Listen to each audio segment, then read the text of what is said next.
Idukki പീരുമേട്ടിൽ school വിദ്യാർത്ഥികൾക്ക് നേരെ പാഞ്ഞെടുത്ത ഒരു കാട്ടാന. ബസ് കാത്തുനിന്ന മരിയാഗിരി സ്കൂളിലെ വിദ്യാർത്ഥികൾക്ക് നേരെയാണ് കാട്ടാന പാഞ്ഞെടുത്തത്. വിദ്യാർത്ഥികൾ ഓടി രക്ഷപ്പെട്ടു. വല്ലാത്ത രംഗമായിരുന്നു അത്.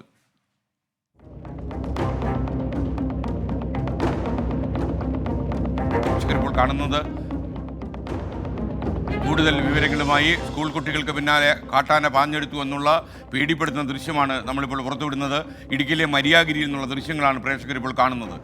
വിഷ്ണു സുരേഷ് ഇടുക്കിയിൽ നിന്നും വിവരങ്ങളുമായി ചേരുന്നു. പറയൂ വിഷ്ണു.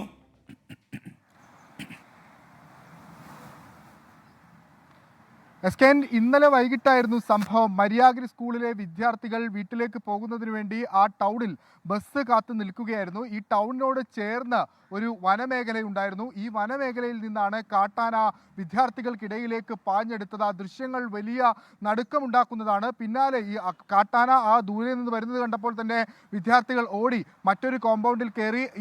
ആ ഗേറ്റ് അടച്ചതോടുകൂടിയാണ് വലിയ അപകടങ്ങൾ ഒഴിവായത്. പിന്നാലെ ഈ കാട്ടാന മറ്റ് വനത്തിലേക്ക് കടന്നു പോകുന്ന ദൃശ്യമാണ് കണ്ടത്. ഈ പ്രദേശത്ത് കാട്ടാന ശല്യം രൂക്ഷമാണ്. പക്ഷേ ഇതാദ്യമായാണ് നഗരത്തിലേക്കും വിദ്യാർത്ഥികൾക്കിടയിലേക്കും ഈ കാട്ടാന ഇത്തരത്തിൽ ഓടി പാഞ്ഞെടുക്കുന്നത് എന്നുള്ളതാണ് ലഭ്യമാകുന്ന വിവരം. ഇനി നാട്ടുകാർ അടക്കം പറയുന്നത് ഇത് ടൗണിനോട് ചേർന്ന പ്രദേശമാണ് ഈ വനമേഖല. അതുകൊണ്ട് അവിടെ ഫെൻസിംഗ് അടക്കം തീർത്ത് പ്രതിരോധിക്കണം, അല്ലെങ്കിൽ കൂടുതൽ സംഭവങ്ങൾ, ഇത്തരം അനിഷ്ട സംഭവങ്ങൾ ഉണ്ടാകുമെന്നാണ്. ഇതിപ്പോൾ തലനാരിഴക്കാണ് ആ കുട്ടികൾക്ക് ഒന്നും സംഭവിക്കാതിരുന്നത്. ഇനി അത് ആവർത്തിച്ചുണ്ടായാൽ അത് വലിയ ബുദ്ധിമുട്ടുണ്ടാകും. അതുകൊണ്ട് വനംവകുപ്പിന്റെ ഭാഗത്ത് നിന്ന് കൃത്യമായൊരു ഇടപെടൽ വേണം. ഞെട്ടിപ്പിക്കുന്ന ദൃശ്യങ്ങളാണ്.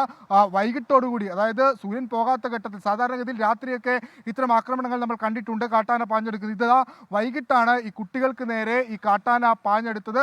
നടുപ്പിക്കുന്ന ദൃശ്യങ്ങളാണ്. ഇനി കൃത്യമായ ഇടപെടൽ വനംവകുപ്പിന്റെ ഭാഗത്തുനിന്ന് വേണം. ഫെൻസിംഗ് അടക്കം അവിടെ തീർത്ത് വേണം ഈ പ്രതിരോധ കോട്ട തീർക്കാൻ. എസ്കേൻ, താങ്ക് യു.